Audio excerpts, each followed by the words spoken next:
പെണ്ണ് കേസ് നല്ല മൂവിയാണ്, വൺ ടൈം വാച്ചബിൾ. ക്ലൈമാക്സിലെ ട്വിസ്റ്റ് ഞാൻ പ്രതീക്ഷിച്ചില്ല, അതെനിക്ക് ഇഷ്ടമായി. എനിക്കെന്തോ ഈ നായികേനെ ഇഷ്ടമല്ല. അവളുടെ സ്ഥായിയായ ഭാവം ദേഷ്യമാണ്. It's something that is relating me. എന്താ വെച്ചാലേ നോമൊരു ഇൻട്രോവേർട്ടാണല്ലോ. എക്സ്ട്രോവേർട്ട് സ്വറമണികളുടെ പ്രശ്നം എന്താ വെച്ചാൽ നോം മിണ്ടുന്നില്ല. എന്തെന്നാ ഞാൻ മിണ്ടണ്ടേ? സോ ഞാൻ ചിന്തിച്ചു എങ്ങനെ ഞാനത് റിസോൾവ് ചെയ്യുന്നു. സോ ഞാൻ നോട്ടീസ് ചെയ്തൊരു കാര്യമാണ്, ഈ ആംഗ്രി ഫേസ്ഡ് പീപ്പിളെ മിക്കവാറും ആൾക്കാരെ അപ്രോച്ച് ചെയ്യാറില്ല. അന്ന് മുതൽ ഞാൻ എപ്പോഴും സീരിയസ് ഫേസാണ്. ഇപ്പം എൻ്റെ സ്ഥായിയായ ലുക്ക് എന്താ ദേഷ്യം, എന്തെന്നാ ചെയ്യുക? ഇപ്പം വല്ലാത്ത പുല്ലാപ്പായി പോയി. ഇപ്പോൾ റിവേഴ്സ് ചെയ്യുന്ന പ്രയാണത്തിലാണ് ഞാൻ.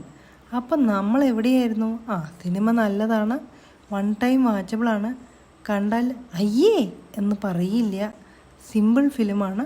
അപ്പോൾ പോയി കാണൂ കേട്ടോ.